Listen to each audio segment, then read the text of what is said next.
அளவற்ற அருளாளனும் நிகரற்ற அன்புடையவனாகிய அல்லாஹ்வின் திருப்பெயரால் ஆரம்பம் செய்கின்றேன்.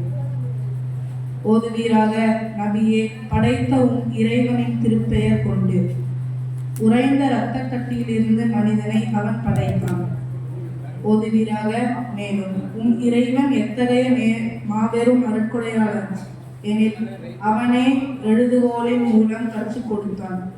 மனிதனுக்கு அவன் அறியாதிருந்தவற்றையெல்லாம் கற்றுக் கொடுத்தான். சபிக்கப்பட்ட ஷைத்தானின் தீங்கிலிருந்து பாதுகாவ தேடுகிறேன். அஸ்ஸலாமு அலைக்கும்.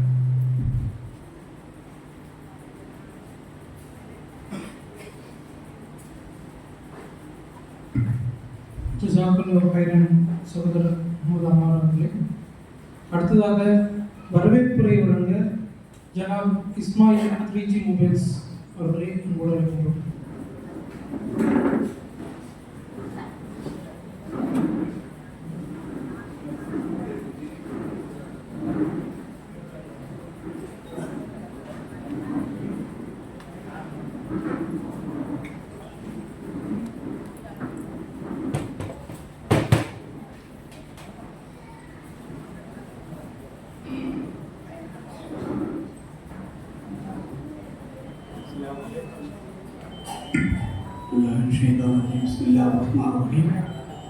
அஸ்ஸலாமு அலைக்கும் வரஹ்மத்துல்லாஹி தஆலா வபரகாத்துஹு. ஜமாத்தே இஸ்லாமி மேட்டுப்பாளையம் சார்பாக ஒரு இருபெரும் விழா மேட்டுப்பாளையத்தில் ஜமாத்தே இஸ்லாம் நடத்தி கொண்டிருக்கிறது. முதலாக இன்று காலை 7 மணி அளவில் மேட்டுப்பாளையத்தினுடைய யூபிஎல் ரயில்வே கேட்டின் அருகிலே சத்தியேஸ்வரன் என்னும் ஒரு படிப்பகத்தை இன்று காலை திறக்கப்பட்டது.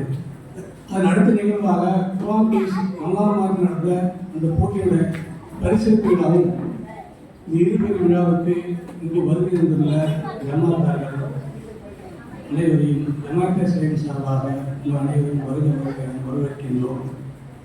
இந்நிகழ்ச்சிக்கு தலைமை தாங்கிய சுஹைல் MBBS டாக்டர் அவர்களையும், இந்நிகழ்ச்சியின் நகரமன்ற தலைவர் நெஹ்வா அமீன் அவர்களையும், இந்நிகழ்ச்சிக்கு வருகின்ற எஸ் முகமது அப்பாஸ் மாவட்ட செயலாளர் மனிதநேய கட்சி அவர்களையும், எஸ் அப்துல் காதர் மாவட்ட செயலாளர் SDPCயையும், எம் ஜாஃபர் சாதிக் JAQH நிர்வாகி அவர்களையும், முகமது சுஹைல் MBBS டாக்டர் அவர்களையும், வக்கீல் ரஹ்மான் சதூர் ரஹ்மான் அவர்களையும், மேட்டுப்பாளையம் நகர ஜமாத்தே இஸ்லாமின் சார்பாக உங்கள் அனைவரையும் வருக மீண்டும் கூறி இந்நிகழ்ச்சி இன்ஷா அல்லாஹ் நல்ல முறைக்கு நல்ல கவனத்துடன் கேட்டு இன்ஷா அல்லாஹ் இங்கே கேட்ட செய்தியின் பிரகாரம் உங்கள் வாழ்வில் மாற்றத்தையும் சீர்திருத்தையும் ஏற்படுத்தக்கூடிய நிகழ்ச்சியாக அமைய எல்லாம் நிகழ்வும் பிரார்த்தித்தவனாக இந்த வரவேற்புரை நிறைவு செய்கிறேன். அஸ்ஸலாமு அலைக்கும் வரஹ்மத்துல்லாஹி தஆலா வபரகாத்துஹு.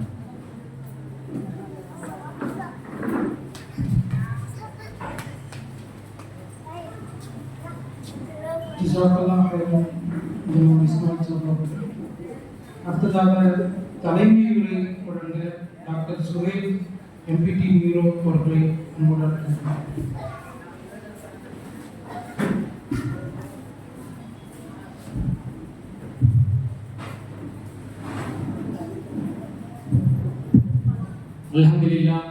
அல்ஹம்துலில்லாஹி ரப்பில் ஆலமீன், ஸலாத்து வஸ்ஸலாமு அலா ரசூலில் கரீம் வ அலா ஆலிஹி வ ஸஹ்பிஹி அஜ்மஈன். அம்மா பஅத்.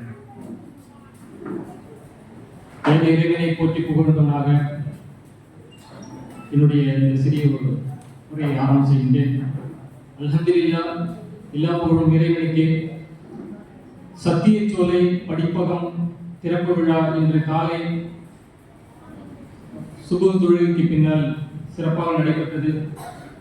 இந்த சத்தியச்சோலை படிப்பகம் என்பது ஓரிரு நாட்களில் ஏற்பட்டதல்ல.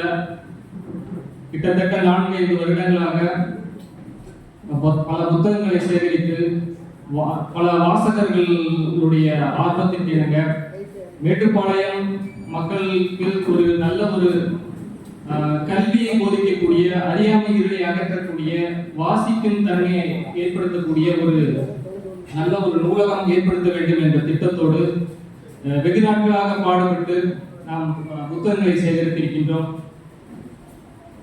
அதிலும் குறிப்பாக கிட்டத்தட்ட 2000க்கும் மேற்பட்ட புத்தகங்கள் பல நன்கொடையாளர்கள் என்ற உதவியோடு இங்கே இந்த படிப்பகத்திலே நாம் சேகரித்து வைத்திருக்கின்றோம்.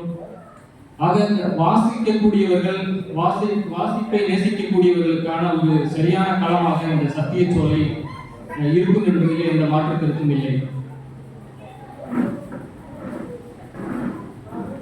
அதாவது திருக்குறானுடைய முதல் கட்டளையே, குர்ஆன் இறங்கிய முதல் வசனம் இப்போது சகோதரர் முகமது அம்மார் அவர்கள் ஓதி காட்டினார்கள் ஆரம்பத்திலே.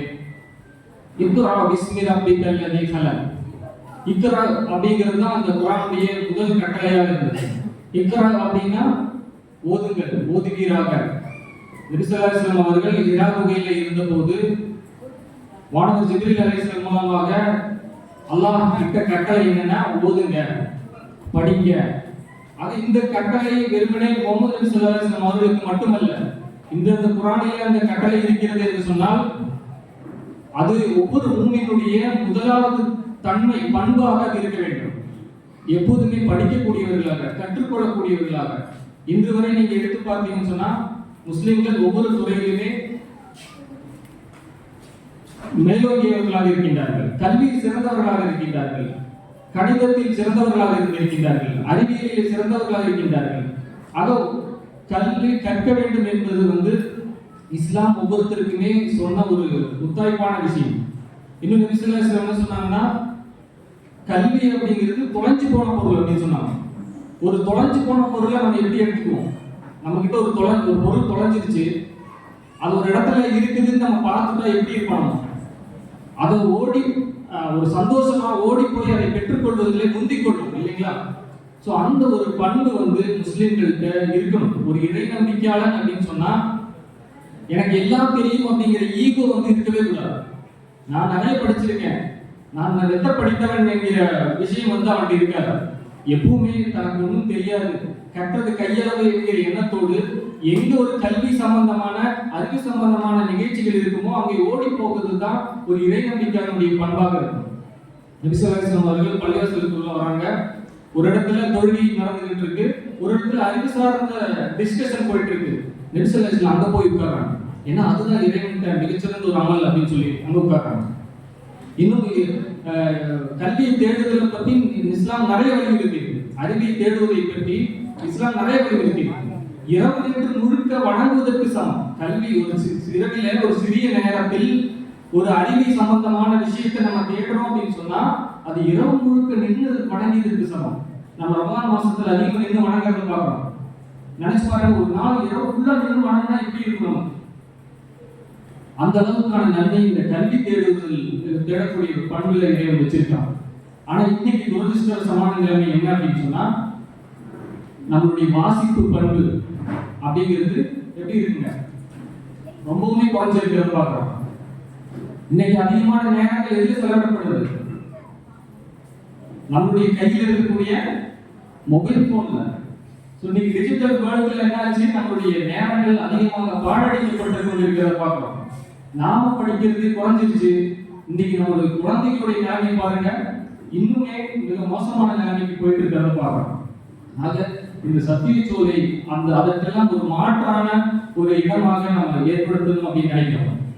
இன்னும் குறிப்பா என்ன சொல்றாங்கன்னா, இந்த மொபைல் போன் அப்படிங்கிறது நம்மளுடைய டிஸ்ட்ராக்ஷனுக்கு ரொம்ப காரணமா இருக்கு. நம்ம ஒரு விஷயத்துல முழுமையாக ஃபோக்கஸ்ட் அப்படின்னு சொல்லுவாங்க. ஒரு விஷயத்துல சக்சஸ் பண்ணணும்னா ஃபோக்கஸ்டா வேலை செய்யணும். அந்த ஃபோக்கஸ் இன்னைக்கு யாருக்குமே இல்லை. ஏன் அப்படின்னு சொன்னா, நம்மளுடைய பாக்கெட்ல இருக்கக்கூடிய மொபைல் போன்ல வரக்கூடிய நோட்டிபிகேஷன், கொஞ்ச நேரம் ஏதாவது ஒரு விஷயத்தை பத்தி குரான் அடிக்கடி சிந்திச்சு பார்த்தீங்க இல்லையா அப்படின்னு சொல்லிட்டே இருக்கு.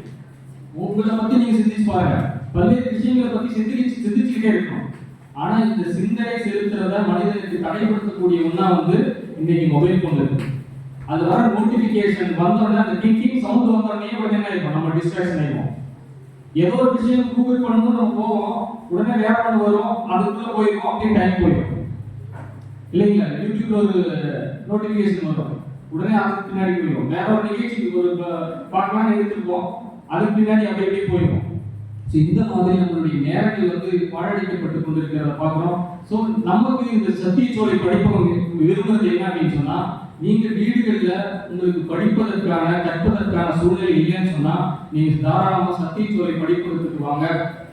காலையில பெண்களுக்கான நேரமாகவும் சாயந்தரம் வந்து ஆண்களுக்கான நேரமாகவும் வச்சிருக்கோம். நீங்க மொபைல் போனை வீட்டில் வச்சுட்டு வந்துருங்க. 1 மணி நேரம் நம்ம படிப்பதற்கு அப்படின்னு நீங்க ஒதுக்கிட்டீங்கன்னு சொன்னா நீங்க டிஸ்ட்ராக்ஷன் இல்லாம படிக்கணும்னா அந்த மாதிரி ஒரு படிப்பகத்துக்கு நீங்க வந்து உங்க நேரத்தை செலவிடுங்க, புத்தகத்தோட செலவிடுங்க. அங்க கிட்டத்தட்ட 6 தஃசீர்கள் வந்து இருக்கு. திருக்குறானுடைய விரிவுரைகள் மட்டுமே 6 ஆலயங்களுடைய தஃசீர்கள் வந்து அங்க வச்சிருக்கு. அதே மாதிரி நபிமார்களுடைய வரலாறுகள், அரசியல், எல்லா தளங்களையும் சிறுகதை, நாவல் இருந்து எல்லாமே அங்க வந்து நம்ம ஒருங்கிணைச்சு வச்சிருக்கோம். ஸோ இந்த டிஸ்ட்ராக்ஷன் இல்லாம படிக்கிறதுக்காக மொபைல் போனை இருந்து தவிர்த்து இருக்கிறதுக்கான ஒரு களமாக முடியும். நீங்க இந்த சத்தியச்சோலை படிப்பகத்தை நீங்க பயன்படுத்தலாம். நீங்க குறிப்பா வீட்டிலேயே ஒரு படிப்பகம், ஒரு நூலகம் மாதிரி நீங்க செட்டப் இருந்துச்சுன்னு சொன்னா மொபைல் போன் பக்கத்துல இல்லாம நீங்க செய்யுங்கன்னு சொல்லி சொல்றாங்க. அதுதான் திங்கிங் குவாலிட்டியை இம்ப்ரூவ் பண்ணணும் அப்படின்னு சொல்லி இப்போ ரீசெண்டா நிறைய ரிசர்ச் சொல்லுது. உங்களுடைய மொபைல் வந்து பக்கத்துல இருந்துச்சுன்னு சொன்னா அந்த சவுண்ட் வந்து உங்களை டிஸ்ட்ராக்ட் பண்ணிட்டே இருக்கும். ஸோ இதில் இருந்தெல்லாம் தவிர்க்கிறதுக்கான ஒரு களமாகவும் இந்த சத்தியச்சோலை படிப்பகம் வந்து உங்களுக்கு இருக்கும். அதிகமான நபர்கள் அந்த படிப்பகத்தை நீங்க பயன்படுத்தணும் அப்படின்னு கேட்கிறேன். அது போக இன்னொரு விஷயம் என்னன்னா, குரான் பீஸ் பரிசளிப்பு விழா, குரான் பீஸ் அப்படின்னு சொல்லி நம்ம வருடந்தோறும் நடத்திட்டு இருக்கோம். இதுக்கு ஒரு காரணமும் என்னன்னா, குரானை நம்ம எந்த அளவுக்கு அணுகுறோம் அப்படிங்கிற ஒரு பார்வை இருக்கு இல்லைங்களா, அது மாற்றணும் அப்படிங்கிறதுக்காக தான் இந்த குரான் பீஸ் அப்படின்னு ஒவ்வொரு ரமலான்லையுமே நம்ம ஏற்பாடு செஞ்சுட்டு இருக்கோம். நிறைய இந்த முறை வந்து ஆன்லைன்ல ஏற்பாடு செஞ்சிருந்தோம். வாட்ஸ்அப் சேனல் மூலமாக கேள்வி அனுப்பி அதில் நீங்க பதில்கள் எழுதி போடலாம். அதே மாதிரி ஜும்மா நோட்டீஸ்ல நீங்க எழுதி ஒரு சில இடங்கள்ல வைக்கப்பட்ட பாக்ஸ்ல போடுற மாதிரி ஒரு ஏற்பாடு இருந்தது. ஸோ அதுலேயுமே பல நபர்கள் வந்து பார்ட்டிசிபேட் பண்ணியிருந்தீங்க. ஸோ இது எதுக்காக அப்படின்னா, குரான்ல இருந்து நம்ம வெறுமனே வந்து அந்த ரமலான்ல மட்டும் ஓதிட்டு வைக்கிறதுக்காக ஒரு நன்மையை தேடுவதற்கான ஒரு இது மட்டும் இல்லை. அல் ஃபாத்திஹாவை அல்லாஹ் என்ன சொல்றான்னா, இஹ்தினஸ் ஸிராத்தல் முஸ்தகீம், எங்களுக்கு நேரான வழியை காட்டி தருவாய்ன்னு சொல்றான். ஸோ அந்த நேரான வழியை நமக்கு காட்டி தருவோம் அப்படின்னு சொன்னா அல்-பக்ராவுடைய ஆரம்ப வசனங்கள் அதான் சொல்லுது, உங்களுக்கு நேரான வழி இதுல இருக்கு. ஆனா யார் இறை நம்பிக்கையாளர்களாக இருக்காங்களோ அவங்களுக்கு இந்த புத்தகம் வந்து இந்த இறைவேதம் வந்து நேர்வழி காட்டும் அப்படின்னு சொல்லுது. ஆக அந்த நேர்வழிக்காக நம்ம குரான் அணுகிறோமா அப்படிங்கிறத நம்ம யோசிச்சு பார்க்கணும். அந்த அடிப்படையில குரானினுடைய ஆழத்திலிருந்து பல்வேறு கேள்விகளை கேட்டு அதிலிருந்து அறிவு தேடக்கூடிய ஒரு விஷயமாக இந்த குரான் பீஸ் வந்து நம்ம நடத்தியிருந்தோம். ஸோ அந்த அடிப்படையில இன்னும் சொல்லுவாங்க, நோய்களுக்கு அடிப்படை காரணம் 2 சொல்லுவாங்க. ஒன்று மலச்சிக்கல், மனச்சிக்கல் சொல்லுவாங்க. ஸோ அதே மாதிரி நெரிசலை சொல்லும்போது 2 ஷிஃபாக்களை விட்டு போறேன்னு சொன்னாங்க. ஒன்று வந்து என்னங்க, 2 ஷிஃபா நிவாரணங்களை விட்டு போறேன்னு நெரிசலை சொன்னாங்க. என்னங்க, ஒன்று குர்ஆன் ஹதீஸ். இது 2 நிவாரணங்களை விட்டு போறேன்னு சொன்னது என்னன்னா, ஒன்று தேன், இன்னொன்று குர்ஆன். 2 விஷயங்களை பற்றி பிடிச்சீங்க, நீங்க நேரடியாக இருப்பீங்கன்னு சொன்னது வந்து ஹதீஸ், குர்ஆன். நீங்க நிவாரணம் சொல்லி சொன்னது வந்து குர்ஆனையும் தேனையும். இன்னைக்கு தேன் நம்ம கிட்ட ஒரிஜினலான தேன் இருக்கு, தேன் இல்லை, ஆனா குர்ஆன் இருக்கு. ஆனா அந்த குர்ஆனை மன ரீதியான நோய்களுக்கு மருந்தாக நம்ம பயன்படுத்துறதே இல்லை. இன்னைக்கு நிறைய குடும்பங்களோட பிரச்சனைகளுக்கு பிரிஞ்சிருக்கிறதுக்கு எல்லாமே காரணம், குர்ஆனை கரெக்டா ஓதுறவங்க உறவுகளை பிரிச்சு இருக்க மாட்டாங்க, உறவுகளை சேர்ந்து இருக்கதான் குர்ஆன் சொல்லுது. அப்போ இந்த ஒரு மனதுக்கான பயிற்சியை வந்து குர்ஆன்ல இருந்து எடுக்கிறது இல்லை, அந்த ஒரு மாற்றத்தை ஏற்படுத்தும் அப்படிங்கிறது இந்த குர்ஆன் பீஸினுடைய ஒரு உண்மையான நோக்கமாகவும் இருக்கிறது. ஸோ அந்த அடிப்படையில் இந்த இருவரு நிகழ்ச்சிக்கு நம்ம வருகை தந்திருக்கிறோம். இந்த நிகழ்ச்சிக்கு இதுவரை இருந்து இந்த நம்மளுடைய நோக்கத்தை முழுமையாக பெற்று நிறைவான கல்வியோடு நம்ம செல்வதற்கு முயற்சி செய்வோம். சில வருகின்ற காலங்களிலும் சத்தியச்சோலை படிப்பகம் மூலமாக நடைபெறுகின்ற புத்தக ஆய்வு நிகழ்ச்சிகளிலுமே நாம் கலந்து கொண்டு நம்முடைய அறிவிப்பு இருக்கக்கூடிய ஒரு நல்ல சந்தர்ப்பத்தை இறைவன் எனக்கும் உங்களுக்கும் தந்தருவானாக. நாளை வறுமையில் இதே போன்று ஒன்று கூடக்கூடிய ஒரு நல்ல வாய்ப்பை எனக்கும் உங்களுக்கும் தந்தருவானாக என்ற பிரார்த்தனையோடு இந்த சிறிய உரையை முடித்துக் கொள்கின்றேன். வாக்குவான அல்ஹம்துலில்லாஹி ரப்பில் ஆலமீன். அஸ்ஸலாமு அலைக்கும் வரஹ்மத்துல்லாஹ்.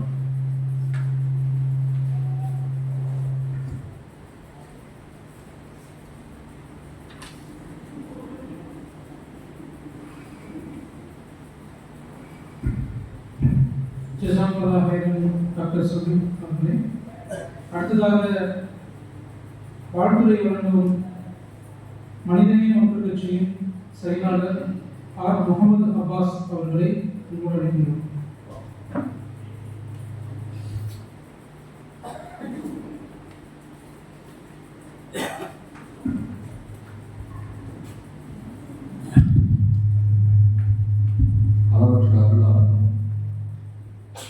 நிகழ்ந்தா பேரன்புடையவனாக இயக்கமுள்ள ஒரு இறைவனை போற்றி புகழ்ந்தவனாக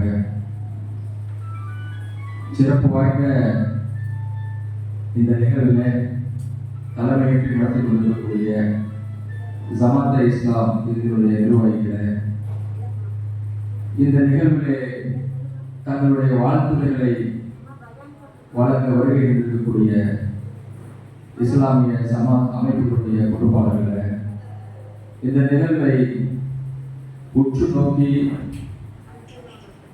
செவிமடுத்துக் கொண்டிருக்கக்கூடிய சகோதர சகோதரிகளை உங்கள் அனைவர்கள் மீதும் ஏகப்பட்ட ஒரு இறைவனுடைய சாந்தியும் சமாதானமும் அதிகம் புரியப்படட்டுமாக என்று பிரார்த்தித்தவராக அஸ்ஸலாமு அலைக்கும் வரஹ்மத்துல்லாஹி வபரகாத்துஹு.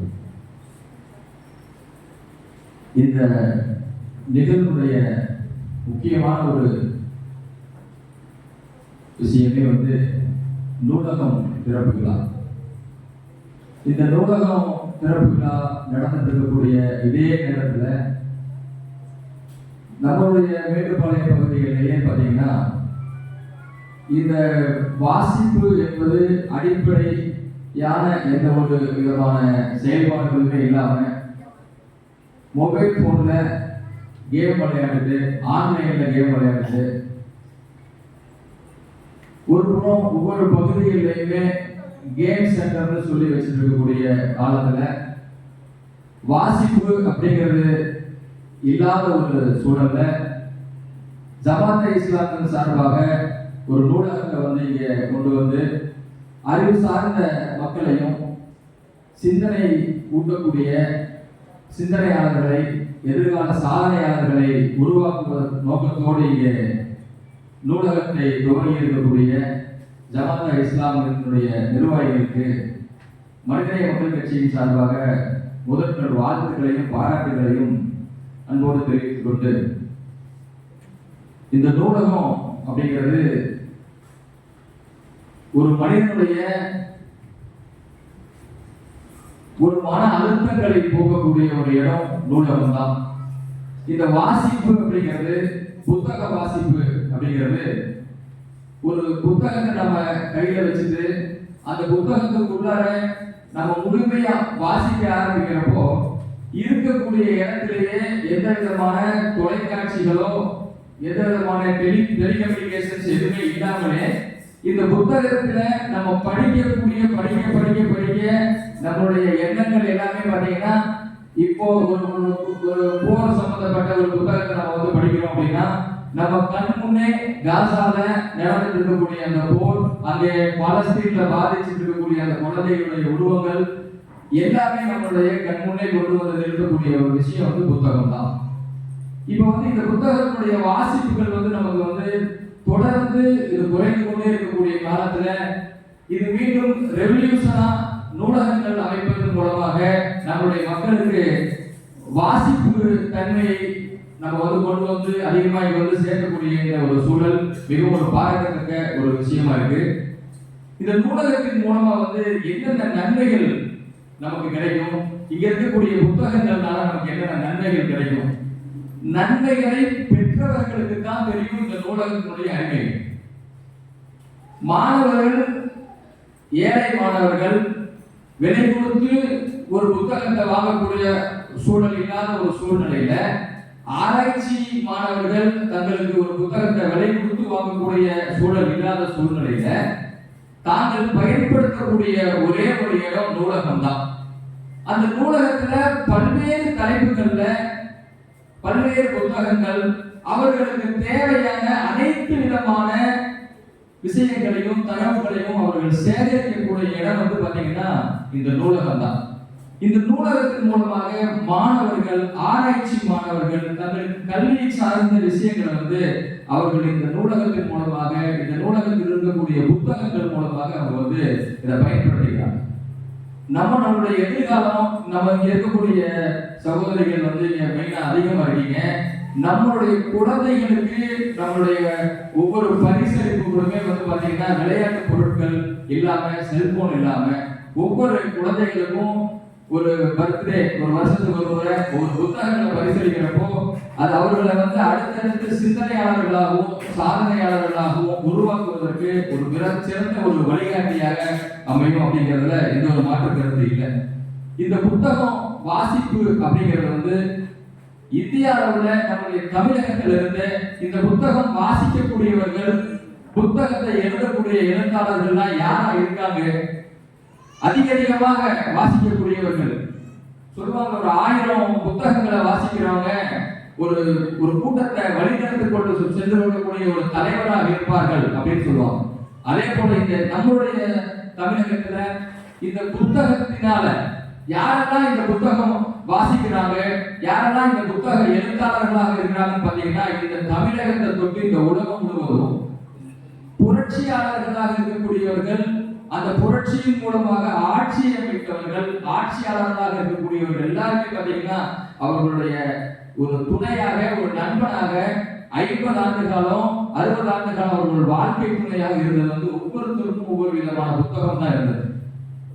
நம்முடைய தமிழகத்துல, நம்முடைய திராவிட அரசுகள்ல ஒரு சிறந்த ஒரு பேச்சாளரா, சிறந்த ஒரு மார்க்க அறிஞர், அரசியல் அறிஞராக இருந்த பேரறிஞர் அண்ணா உட்பட, டாக்டர் கலைஞர் உட்பட ஒரு சிறந்த ஒரு எழுத்தாளர், சிறந்த ஒரு படிப்பு வாசிப்பாளர். இது மட்டும் இல்ல, நம்மளுடைய இந்திய அளவுல சட்டமேதையாக இருக்கக்கூடிய பாபா சாஹிப் அம்பேத்கர் அவர்களுடைய முழுக்க முழுக்க புத்தக வாசிப்புகளையும் லைப்ரரிகளையும் அவருடைய நேரங்களை வந்து அதிகமான செலவு செய்திருக்கிறார். இது போன்ற சூழ்நிலையில இந்த புத்தகத்திற்காக, இந்த வாசிப்பிற்காக உலகத்தில் இருக்கக்கூடிய தலைவர்கள் தங்களுடைய கருத்துக்களை எப்படி வெளிப்படுத்தியிருக்காங்க அப்படின்னா, நம்ம தேசத்தினுடைய தந்தை மகாத்மா காந்தி அவர்கிட்ட ஒருவர் வந்து கேட்கிறாங்க, உங்ககிட்ட 1 கோடி ரூபாய் பணம் கொடுத்தா என்ன செய்வீங்க அப்படின்னு சொன்னோன்னே, சற்றும் தாமதிக்காம ஒரு நூலகத்தை கட்டுவேன் அப்படின்னு சொல்லியிருக்காங்க. அப்ப என்னன்னா அதனுடைய பலன், அதனால உபயோகமாகக்கூடிய மக்கள் எத்தனை பேர் இருப்பாங்கிறது அவங்களுக்கு தெரியும். அது மட்டும் அல்ல, உலகத்திலேயே மிகப்பெரிய வல்லரசா இருக்கக்கூடிய சோவியத் யூனியன் ரஷ்யா அந்த காலத்துல அதனுடைய தலைவராக இருந்த லெனின் அவர்கிட்ட அந்த மக்கள் கேட்கறாங்க, உங்களுடைய பிறந்த நாள் பரிசா என்ன வேணும்னு கேட்கிறப்போ, நீங்க வந்து எனக்கு பிறந்த நாள் பரிசா கொடுக்கணும்னா எல்லாரும் புத்தகத்தை கொடுங்கன்னு கேட்கிறாங்க. அவர் சொல்லி சிறிது நேரத்திலேயே லட்சக்கணக்கான புத்தகங்கள் ரஷ்யாவுடைய தலைநகர் மாஸ்கோல குவிந்துருச்சு. அந்த புத்தகங்களை எல்லாம் அடுக்கி வச்சு இன்னைக்கு வந்து ரஷ்யாவுடைய உலகத்திலேயே மிகப்பெரிய லைப்ரரி வந்து ரஷ்யால லெனின் லைப்ரரி இருக்கு. அப்ப அந்த புத்தகத்துக்கு போராளிகள், புரட்சியாளர்கள் எவ்வளவு முக்கியத்துவம் கொடுத்திருப்பாங்க அப்படின்னு நம்ம பார்க்கிறப்போ, உலகத்துல அமெரிக்காவுல ஒரு சாதாரணமா ஒரு செருப்பு தைச்சிட்டு இருந்தக்கூடிய, ஒரு செருப்பு தைக்கக்கூடிய ஒரு தொழிலாளியினுடைய மகன் தன்னுடைய புத்தக வாசிப்புனால, தன்னுடைய கல்விக்கு இந்த புத்தக வாசிப்பு உபயோகமானதால வல்லாதிக்கம் கொண்ட அமெரிக்காவுடைய அதிபராக ஆபிரகாம் லிங்கன் உருவானதும் இந்த புத்தக வாசிப்பு தான். உலகத்தினுடைய தலைவர்கள் எத்தனையோ பேர் தன்னுடைய மக்களுக்காக, தன்னுடைய கருப்பின மக்களுக்காக போராடி 27 ஆண்டு காலம் சிறையில தென்னாப்பிரிக்கால இருந்த நெல்சன் மண்டேலா நம்ம கேள்விப்பட்டிருப்போம். 27 ஆண்டு காலம் ஒரு சிறை வாழ்க்கை. அவர் அந்த சிறையில் இருக்கக்கூடிய காலத்துல சிறை அதிகாரிகிட்ட அவர் கேட்கக்கூடிய ஒரே ஒரு விஷயம், எனக்கு எந்த விதமான சுதந்திரமோ சலுகைகளோ வேண்டாம், எனக்கு புத்தகம் வாசிப்பதற்கு மட்டும் நீங்கள் அனுமதி அளித்தீர்கள் போதும் அப்படின்னு சொல்லியிருக்கிறாங்க. இப்போ எல்லா தலைவர்களுமே இந்த உலகத்துல நம்மளுடைய தமிழ்நாடு தொட்டு இங்க இருக்கக்கூடிய, இந்தியாவில இருந்து வெளியில இருக்கக்கூடிய எல்லா விதமான நாடுகள் இருக்கக்கூடியவங்களும் இந்த புத்தகத்தினுடைய பலன்கள், இந்த வாசிப்பினுடைய விஷயங்களை வந்து அவங்க வந்து முக்கியத்துவம் கொடுத்துருக்காங்க. ஆனா நாம தான் என்னவோ விளையாட்டுகள்லையும் அதிகமான கேம் விளையாடுறது, வீணான நேரங்களை டைம் பாஸ் பண்றதுல நம்ம வந்து அதிகமான நேரங்களை நம்ம எடுத்துக்கிறோம். இது போன்ற சூழ்நிலைகளை மாற்றி அமைப்பதற்காக ஜமாத்தே இஸ்லாமியத்தினுடைய சார்பாக இங்கே நூலகங்கள் அமைக்கப்பட்டிருக்கு. இந்த நூலகங்களை முழுமையாக பயன்படுத்தி அங்க இருக்கக்கூடிய புத்தகங்களை நாம் வாசித்து நம்முடைய சந்ததிகள், நம்முடைய குழந்தைகள் பிற்காலத்தில் நல்ல ஆட்சியாளர்களாக, சாதனையாளர்களாக, கல்வியாளர்களாக உருவாக்குவதற்கு இந்த நூலகங்களை பயன்படுத்திக் கொள்ளுமாறு கேட்டு எனக்கு வாய்ப்பளித்தவருக்கு நன்றி கூறி வருகிறேன். நன்றி. அஸ்ஸலாமு அலைக்கும் வரஹ்மத்துல்லாஹி வபரகாத்துஹு.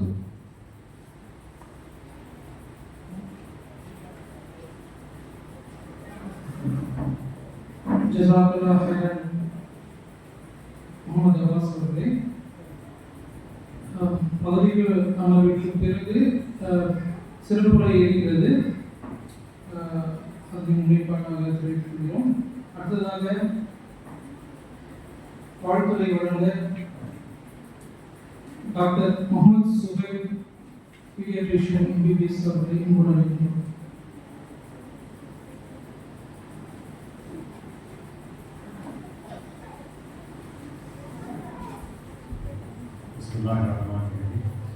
அஸ்ஸலாமு அலைக்கும். இந்த நூலகம் என்பது இன்றைய கால சூழ்நிலையில் ஒரு முக்கியமான ஒரு முன்னெடுப்பாக இருக்கிறது. எனக்கு முன்னால் பேசிய சகோதரர் சுஹைல் சொன்னது போல போன் இருக்கும்போது டிஸ்ட்ராக்ஷன் ஆகுது, ஃபோக்கஸ் இல்லை அப்படிங்கிறத பற்றி தான் சொன்னார். ஸோ உண்மையாலுமே இந்த செல்போன் அப்படிங்கிற ஒரு கொடூரமான அரக்கன் கிட்ட இன்றைய தலைமுறை வந்து சிக்கிட்டு இருக்காங்க அப்படின்னு தான் சொல்லணும், என்னையும் உட்பட. இருக்கிறதுலேயே வந்து கொடுமையான வியாதி என்னன்னா, வியாதி இருக்குங்கிறத தெரியாம இருக்கிறது தான். அப்படிப்பட்ட ஒரு விஷயமா தான் இன்னைக்கு செல்போன் இருந்துட்டு இருக்கு. இப்போ ஏன் அந்த செல்போன் வந்து நம்மள அடிக்ஷன் பண்ணுது, எதனால நம்ம வந்து இப்போ அதை பார்க்குறோம், ஏன் ஃபோக்கஸ் போகுது அப்படிங்கிறது ஒரு மெடிக்கல் ஆஸ்பெக்ட்ல பார்த்தோம்னா, ஃபோன் நம்ம பார்க்கும்போது அது இருக்கிற சோஷியல் மீடியா அக்கௌண்ட்ஸாக இருக்கட்டும், அதை வந்து ஸ்க்ரால் பண்ணும்போது அது இருக்கிற நிறைய விஷயங்கள் பார்க்கும்போது சில விஷயங்கள் வந்து நமக்கு அது சந்தோஷத்தை கொடுக்குது, அது நமக்கு ஒரு திருப்தியை கொடுக்குற மாதிரி இருக்கு. சில விஷயங்கள் அதை பார்க்கும்போது நமக்கு நம்மளோட இப்போ ரியல் டைம்ல நம்ம வாழ்ற வாழ்க்கையை விட அதுல இருக்கிற சில விஷயங்கள் வந்து நமக்கு ஒரு பிளஷர் கொடுக்குற மாதிரி இருக்கு. அந்த பிளஷர்னால நம்ம மூளையில வந்து டோபமைன் அப்படிங்கிற ஒரு ஹார்மோன் வந்து சுரக்கப்படுது. அது வந்து ஒரு பிளஷர் ஹார்மோனே சொல்லுவாங்க. ஸோ அந்த டோபமைன் சுரக்கிறதுனால தான் நம்ம வந்து மீண்டும் மீண்டும் நம்ம அந்த ஃபோன் வந்து நம்மளை திருப்பி அதை பார்க்க வைக்குது.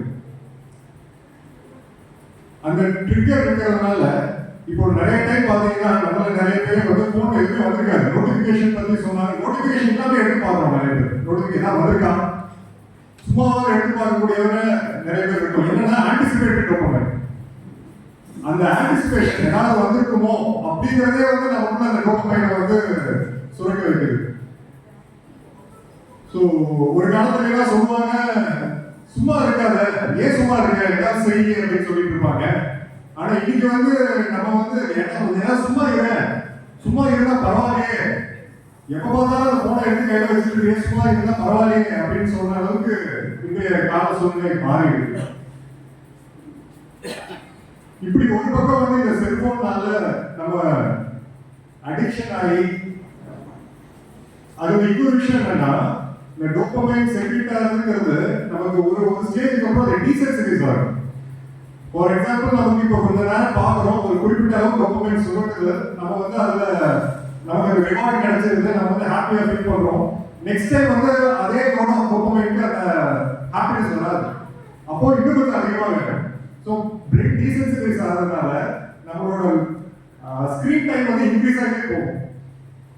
இந்த விஷயத்தினால இப்போ மெயினா குழந்தை வந்தவங்க நான் பார்க்குற ரெண்டு முக்கியமான விஷயங்கள். ஒன்று, லாங்குவேஜ் டிலே வந்து ரொம்ப அதிகமாகிடுச்சு. இப்போ சாதாரணமா ஒரு குழந்தை வந்து லாங்குவேஜ் டெவலப்மெண்ட் அப்படிங்கிறது பார்த்தீங்கன்னா ஒரு 10 monthsல வந்துட்டு மோனோசிலபிள்ஸ் அப்படிங்கிற அந்த சவுண்ட்ஸ் வந்து சொல்ல ஆரம்பிப்பாங்க. மா, பா அப்படிங்கிற மாதிரியான மோனோசிலபிள்ஸ்.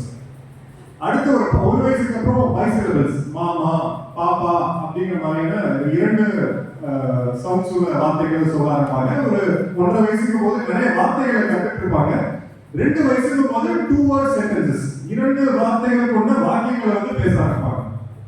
ஆனா இன்னைக்கு நிறைய குழந்தைங்க 3 வயசு ஆகியுமே வந்து லாங்குவேஜ் ரொம்ப டிலேவா இருக்கு, பேசுறது சென்டென்சஸ் ஃபார்ம் பண்றது இல்ல. முக்கியமான காரணம் வந்து இந்த போன் யூசேஜா இருக்கு. ரெண்டாவது, ஸ்லீப் டிஸ்டர்பன்ஸ். பெரிய குழந்தைகளுக்காக இருக்கட்டும், ஈவன் பெரியவர்களுக்குமே ஆகட்டும், இந்த போன் யூசேஜ்னால நம்மளோட தூக்கம் வந்து வெகுவா பாதிக்கப்படுது. முக்கியமான காரணம் தூக்கம் அப்படிங்கிறதுக்கு நமக்கு தூக்கத்துக்கான அந்த ஹார்மோன் சுரக்கிறதுக்கு கொஞ்சம் டார்க்னஸ் வேணும். அந்த லைட் இல்லாமல் இருக்கிற நேரத்தில் தான் நமக்கு அந்த ஹார்மோன் சுரக்கும், மெலட்டோனின் அப்படிங்கிற ஹார்மோன். நம்ம இந்த லைட்லேயே லைட்லேயே வாழ்ந்துட்டு இருக்கிறோம். 8 மணி 9 மணி நார்மலாக 8 மணிக்கெல்லாம் டார்க்னஸ் வந்துடும். பட் இல்லை, நம்ம அதில் வாழ்ந்துட்டு இருக்கோம். அதுக்கு முடிச்சுட்டு போனதுக்கு அப்புறமும் போனை பார்க்குறோம். ஃபோனில் எமிட் ஆகக்கூடிய ப்ளூ லைட் வந்துட்டு இந்த மெலட்டோனினை டைரக்டாக இன்ஹிபிட் பண்ணும். ஸோ மெலட்டோனின் இன்ஹிபிட் ஆகிறதுனால நிறைய குழந்தைங்களுக்கு ஸ்லீப் டிஸ்டர்பன்ஸ் இருக்கு. நிறைய குழந்தைங்க லேட்டா தூங்க போறாங்க. 10 மணி 12 மணி 1 மணி இப்படியெல்லாம் சொல்றாங்க. இது வந்து ரொம்ப பெரிய ப்ராப்ளமா இருக்கு. இதோட மேக்னிடியூட வந்து நம்ம இன்னும் உணராம இருக்கிறோம். தூக்கம் சரியில்லைன்னா அதனால பல்வேறு பாதிப்புகள் ஏற்படும். குழந்தைகள்ல முக்கியமா தூக்கம் சரியில்லைன்னா அவங்களோட வளர்ச்சி சரி இருக்காது. ஏன்னா தூக்கத்துல தான் குழந்தைகளுக்கு தேவையான வளர்ச்சிக்கு தேவையான growth ஹார்மோன் செக்ரீட் ஆகும். ஸோ வளர்ச்சிக்கு தேவையான ஹார்மோன் வந்து இரவுல செக்ரீட் ஆகிறதுனால இரவு நேரத்தில் தூக்கம் ஒழுங்கா இல்லைன்னா நம்மளோட ஸ்ட்ரெஸ் ஹார்மோன்ஸ் அதிகமாகும், growth ஹார்மோன் கம்மியாகும், growth எஃபெக்ட் ஆகும். இதனால நிறைய குழந்தைங்க பாதிக்கப்படுறாங்க. இந்த 2 விஷயத்தையும் வந்திருக்கிற பெற்றோர்கள் முக்கியமா கவனத்தில் வச்சுட்டு 2 வயசுக்குள்ள குழந்தைகளுக்கு தயவு செஞ்சு போனை வந்து சாப்பிட்றதுக்காக காமிக்காதீங்க, எதுக்காக காமிக்காதீங்க. இன்சிடென்டல் வியூவிங்கும் வேணாம். அதாவது நீங்க வேற எதுக்காக பார்த்துட்டு இருக்கீங்க, குழந்தை எதிர்ச்சியா பக்கத்துல இருக்கு, இது வந்து இன்சிடென்டல் வியூவிங், அதையும் தவிர்த்துக்கோங்க. 2 வயசுல இருந்து 5-6 வயசு வரைக்கும் ஒரு நாளைக்கு 1 மணி நேரத்துக்கு மேல போகாம பார்த்துக்கோங்க. 5-6 வயசுல இருந்து 12 வயசுக்குள்ள ஒரு நாளைக்கு 2 மணி நேரத்துக்கு மேல போகாம பார்த்துக்கோங்க. ஒரு பக்கம் இந்த போன் யூசேஜ் பத்தி பார்த்துக்கோம். போன் யூசேஜ் என்னென்ன பண்ணுது, என்னென்ன டெட்ரிமெண்டல் எஃபெக்ட்ஸ் நம்ம பாடியில இருக்கு, இதனால எவ்வளவு பாதிப்பு அடையும். இன்னொரு பக்கம் இந்த வாசிப்பு. ஸோ இந்த வாசிப்பு நமக்கு என்ன பண்ணுது? ஸோ இந்த வாசிப்பு வந்து நம்ம ஒரு புத்தகத்தை படிக்கும் போது நம்ம கண்கள் அதை பார்த்து அதில் இருக்கிற விஷயங்களை தெரிஞ்சுக்கும் போது நிறைய விஷயங்களை வந்து கத்துக்கிறோம், நிறைய ஃபேக்ட்ஸ் அதில் தெரிஞ்சுக்கிறோம். ஸோ நம்மளுடைய மூளை வந்து அந்த அறிவு சார்ந்த விஷயங்களை வந்து கிரகிச்சுக்கிறது இல்லையா? ஸோ இந்த மாதிரியான புதிய விஷயங்களை, புதிய அறிவு சார்ந்த விஷயங்கள் உள்ள போகும்போது நம்ம மூளையில நியூரல் சர்க்யூட்ஸ் ஃபார்ம் ஆகும். அதாவது நம்மளோட நரம்பு மண்டலத்துல வந்து நரம்புகள் சர்க்யூட் மாதிரி ஃபார்ம் ஆகும். அப்படி ஃபார்ம் ஆகும்போது என்னன்னா நம்ம மூளை வந்து நம்மளோட புத்தி கூர்மை அதிகமாகுது, நம்மளோட மெமரி பவர் அதிகமாகுது, நம்மளோட ஈவன் அது வந்து நம்மளோட ரிலாக்ஸேஷன் கொடுக்கும். இது எப்படி வந்து அந்த சைடு வந்து அது ஸ்ட்ரெஸ் ஆகுதோ இந்த சைடு ரிலாக்ஸேஷன் கொடுக்கும். அது ஸ்ட்ரெஸ்ஸே தெரியாம நம்ம அதுல போய் குறுக்கி கிடைக்கக்கூடிய சூழ்நிலை இன்னைக்கு இருக்கு. இன்னொரு பக்கம் ரிலாக்ஸேஷன், ஆனா இது வந்து நம்ம இதுக்கு பழக்கம் இல்லாத ஒரு சூழ்நிலை ஆயிடுச்சு. அதுல ரொம்ப பழகி இருக்கிறதுனால இதுல நம்ம உள்ள போக இல்லாத ஒரு சூழ்நிலை ஆயிடுச்சு. ஸோ இதை முன்னெடுத்து பெற்றோர்கள் இதை கவனத்தில் வைத்து நம்மளையும் நம்ம கொஞ்சம் மாற்றி போன் இல்லாம இருக்க முடியாத சூழ்நிலை தான். போனை வந்து டோட்டலா நம்ம வச்சுட்டு இருக்க முடியாத நிறைய விஷயங்கள் அது வந்து நமக்கு தேவைப்படுற மாதிரி இருக்கு. அதனால அதை அளவாக பயன்படுத்தி அதோடு வாழக்கூடிய விதத்தை நம்ம பழகிக்கணும். புத்தக வாசிப்பை வந்து குழந்தைகளுக்கு சின்னதிலிருந்தே ஊக்குவித்து டெய்லியும் அட்லீஸ்ட் ஒரு 20 to 30 நிமிஷம் குழந்தைகளுக்கு ரெகுலரான ரீடிங் ஹாபிட்டை கொண்டு வந்து அது வந்து வாழ்நாள் பழக்கமா கொண்டு வந்தீங்கன்னா அந்த குழந்தைகளுக்கு ஒரு மிகப்பெரிய ஒரு நல்ல விஷயமா இருக்கும் அப்படிங்கிறத சொல்லிட்டு இந்த நூலகம் மேட்டுப்பாளையத்தில் உள்ள அனைத்து மக்களுக்கும் பயன்படும் வகையில் இறைவன் ஆட்சி தருவாராக என்று துவா செய்வாராக என்னுடைய உரையை முடித்துக் கொள்கிறேன். சலாம்.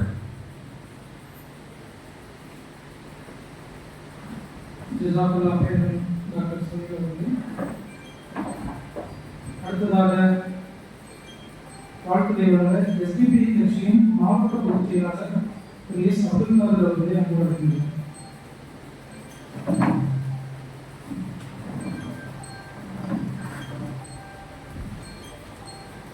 ஆர்வலர்களும் நிகரற்ற அன்புடையவுமாகிய ஏழைகளுடைய சாந்தியும் சமாதானமும் இங்கே கூடியிருக்கின்ற நம் மக்கள் அனைவரையும் என்றென்றும் என்று பிரார்த்திப்பதாக மேடையில் இருக்கின்ற வாழ்த்துள்ளவர்களுக்கும் சிறப்புரையாற்றுவதற்காகவும் இன்னும் இந்த நிகழ்ச்சி ஏற்பாடு செய்த ஜமாத் இஸ்லாமிய நிர்வாகிகளுக்கும் இன்னும் இங்கே கூடியிருக்கின்ற பெரியவர்களின் சகோதரர்கள் மீண்டும் ஒரு முறை வருகிறவர்கள் என்று வரவேற்பதாக பிரியமான சகோதரர்களே, இந்த கற்றல் எந்த அளவுக்கு முக்கியத்துவம் வாய்ந்தது என்பதை இறைவன் நமக்கு அழகான முறையில் எடுத்து காட்டுகின்றான். எந்த அளவுக்கு என்று சொன்னால், இறைவன் சொல்லக்கூடிய முதல் கட்டளையே முதல்ல இறைவன் நமக்கு கொடுக்கக்கூடிய கட்டளையே நீங்க செய்யுங்க, நீங்க போதுவீராக என்றுதான் முதல்ல இறைவன் சொன்ன கட்டளை. ஒட்டுமொத்த மனித சமூகத்திற்கும் சொல்லக்கூடிய கட்டளை இருந்துச்சுன்னா படித்தால் மட்டும்தான் அனைத்து விஷயங்களும், ஏன்னா ஆதமுக்கு அழைச்சிட்டோம், ஒட்டுமொத்த பெயர்களை அழைச்சிட்டோம், நாம் தான் கற்றுக்கொண்டோம் சொல்லி இறைவன் சொல்லியிருக்கோம். அப்போ கற்றல் மூலமாகத்தான் நிச்சயமாக அனைத்து விஷயங்களையும் செய்வோம் நம்ம அறிந்து கொள்ள முடியும் என்பதை இந்த நேரத்தில் நாம் தெரிந்து கொள்ள வேண்டும்.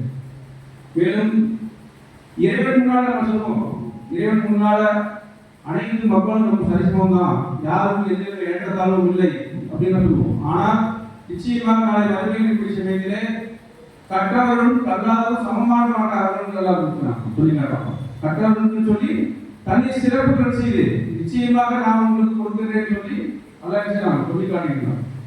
அதே போல நம்முடைய கற்றல் திறன் எந்த அளவுக்கு இருக்க வேண்டும் சொல்லலாம். வெறுமனே இந்த உலக கல்வி மாத்திரம் கற்றுவதாலும் சரி, நாளைக்கு இன்னும் மார்க்க கல்வி மாத்திரம் கற்றுவதாலும் இங்கே பிரிச்சு இருக்காங்க. ஒன்று உலக கல்வி, இன்னொன்று மார்க்க கல்வி. அப்போ உங்களுடைய அறிவிக்கிறாங்க, எவரொருவர் இஸ்லாத்தை மட்டும் அறிந்து கொண்டு ஜாலியாக அறியாமல் இருக்கிறாரோ அவர் எங்களுடைய மார்க்கத்தையே அழித்து வந்து பேசுறாங்க. அப்போ இந்த உலக நடப்பு ஆச்சரியம், உலகத்தில் நடந்துட்டு இருக்குது, நமக்கு எதிராக எந்த அளவுக்கு திட்டங்கள் திட்டப்பட்டுக் கொண்டிருக்கிறது அப்படிங்கிறதெல்லாம் பேசுங்க. நம்ம நம்மளும் அறிந்து கொண்டு நம்முடைய குழந்தைகள் எஜுகேஷன் கொடுத்து கொண்டு போகக்கூடிய ஒரு சூழலை நம்ம ஏற்படுத்திக்கணும். ஏன்னு சொன்னால் கல்வி தான் நீங்க நினைச்சிட்டீங்க மிகப்பெரிய சொத்து. கல்வி தான் ஒட்டுமொத்த கேள்வி விழிச்சலும் கல்வி ஒருவருக்கு மாடல் மாற்ற வேண்டும். கல்வி நம்மிடமே இருக்கக்கூடிய அனைத்து சொத்துக்களையும் ஒரு நினைச்சா செஞ்சலாம், திருடிட்டு போயிடலாம். நம்மளுடைய வீடாக சரி, பணமாக இருந்தால் எல்லாமே அழியக்கூடிய சொத்துக்கள். ஆனா நம்மிடமே இருக்கக்கூடிய அழியாத சொத்துக்கள் இருக்குன்னு சொன்னா அது கல்வி மட்டும்தான். இது எந்த அளவுக்கு சீனா தேசம் சென்றா நீங்க நினைச்சிட்டீங்க, நீங்க கல்வியை கற்றுக்கொள்ளுங்கள் சொல்லக்கூடிய சூழ்நிலை பார்க்கிறோம். இனி நிறைய சொல்லக்கூடிய சமயத்துல பிச்சை போதையும் கல்வி நின்றுருக்காங்க. நீங்க கடைசிங்க பிச்சை எடுத்தால் நீங்க நினைச்சிட்டீங்க உங்களுடைய கல்விகளை நீங்க நினைச்சிட்டீங்க கற்றுக்கிறீங்க. ஏன் அந்த அளவுக்கு கல்விங்கிறது செய்யுங்க ரொம்ப முக்கியத்துவம் வாய்ந்தது. ஏன்னா கல்விதான் ஒருவருக்கு செய்யுங்க, நான் கற்ற கல்விதான் ஒருவருக்கு மேம்படுத்தும். நீ பார்க்கலாம், பெரிய கலெக்டர் இருக்காரு, பெரிய விஷயம் பெரிய ஐஏஎஸ் ஆஃபீஸர் இருக்காங்கன்னு சொன்னா அவர்கள் முன்னால் அவங்க கற்றுக் ஆசிரியர் வந்தாங்கன்னு சொன்னா அவங்க எடுத்துக்கிட்டு செய்யும். அவன் பெரிய கலெக்டர் ஐபிஎஸ் யாருந்தாலும் சரி, அவர்கள் கற்றுக் கொடுத்த ஆசிரியர் அவங்க நிற்கிறாங்கன்னு சொன்னா அவங்க என்ன செய்வாங்க, எடுத்துக்கிட்டு மரியாதை. ஏன்னா அதுதான் கற்றவர்கள் செல்லிவிடம் எல்லாம் சொல்லுவாங்க. அதுவாக பிரியமான சகோதரர்களே, நம்முடைய லட்சியம் இல்லை. நம்முடைய லட்சியத்தை பார்த்தோம்னா நிச்சயமான நம்ம கல்வி கற்கிறது அறிவுத்திறன் ஏன் வந்தாலும் வளர்த்துக்கணும் சொல்லலாம். அறிவில் சிறந்த அடிப்படையில் அவங்க ஒரு மனிதர் நினைச்சாங்க கேள்வி கேட்கிறாங்க. இந்த அளவுக்குன்னா சும்மா நேரத்தில் செய்யணும், அடிப்படையில் அவங்க செய்யணும், சும்மா போகலாம் பண்ணணும் அப்படின்னு வெளியே செய்யலாம் திட்டம் பண்ணி கேள்வி கேட்கிறாங்க. அடியே உங்க இடத்துல இருக்கிறவங்க கேள்வி கேட்கிறோம், நீங்க செய்யுங்க. இத எந்தெந்த விலங்குகள்லாம் பாலூட்டிகளா இருக்குது, எந்தெந்த விலங்குகள்லாம் செய்யுது, முட்டைக்கு கொஞ்சம் கொஞ்சம் விலங்குகளா இருக்கு, ஒரு லிஸ்ட் கொடுங்க. இந்த உலகத்தில் இருக்கக்கூடிய விலங்குகளுக்கு லிஸ்ட் கொடுங்க சமயத்தில் அழிவுகள் யோசிக்கவே இல்லை. அந்த யூதருடைய திட்டம் என்னன்னு சொன்னா ஒரு லிஸ்ட் போட்டு சொன்னா ஒவ்வொரு விலங்கால லிஸ்ட் போட்டு சொன்னா நிச்சயம் டைம் ஆகிட்டே இருக்கும். அதெல்லாம் நினைச்சிட்டாங்க சும்மாவுடைய நேரத்தை அணிகள் செய்வோம், நம்ம விடக்கூடாது அப்படின்னு சொல்லி ஒரு திட்டத்தை போட்டு வச்சுட்டாங்க கேட்கக்கூடிய சூழ்நிலையில. அப்ப அணிகள் ஒரே வார்த்தை பதில் சொல்றாங்க, எந்தெந்த விலங்குகளுக்கெல்லாம் காது வெளியே இருக்குதோ அந்த விலங்குகள் செய்யும் குட்டி ஓடுவோம், எந்தெந்த விலங்குகளுக்கெல்லாம் காது உள்ளுக்குள்ள இருக்குதோ அந்த விலங்குகள் என்ன செய்யும் முட்டைக்கு குஞ்சு வைக்கும் அப்படின்னு சொல்லக்கூடிய சொல்லு. அது இன்னொரு கேள்வி கேட்கலாம், மீண்டும் அதே கேள்வி நம்மளும் கேட்கிறேன், வேற பதில் சொல்லுங்க அப்படின்னு சொல்லி கேட்கக்கூடிய கேள்விகளை அணிகள் வச்சுட்டாங்க. மீண்டும் போய் சொல்லி காட்டுறாங்க, எந்தெந்த விலங்குகள்லாம் தன்னுடைய உணவை பற்றால் கடித்து சாப்பிடுகிறதோ அந்த விலங்குகள்லாம் என்ன செய்யும் குட்டி போடுவோம். எந்தெந்த விலங்குகள்லாம் எந்தெந்த விலங்குகள்லாம் தன்னுடைய குழந்தை தன்னுடைய குட்டிகளுக்கு தானியங்களை ஊட்டி விடுதா அந்த செய்யும் முட்டைக்கு குஞ்சு பொறிக்குன்னு சொல்றாங்க. இது மாதிரி செய்யறப்ப ஒரு கேள்விக்கு பலதரப்பட்ட பதில்களை செஞ்சாங்க. அந்த அளவுக்கு கல்வி தான் அவங்க கற்றுக்கொண்ட அந்த கல்வியை செஞ்சு நிச்சயமா மேற்கடையை செய்யுங்கிறாங்க.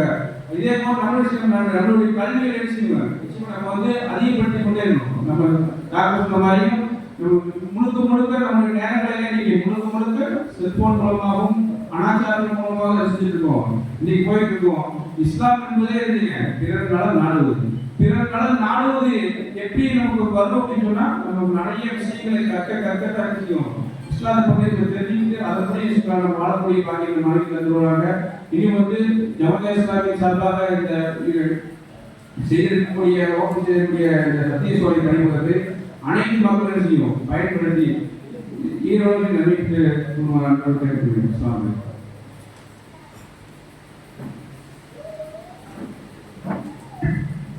அடுத்தவர்களாக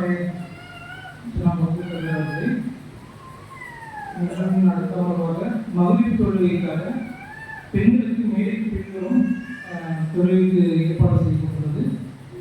ஒளி செய்வதற்கும் ஏற்பாடு செய்யப்பட்டுள்ளது. ஆண்களுக்கு மண்டபத்தின் இடதுபுறம் ஏற்பாடு செய்யப்பட்டுள்ளது. மகளிர் முடிந்த பின்பு மீதி நிகழ்வுகள் சாமி.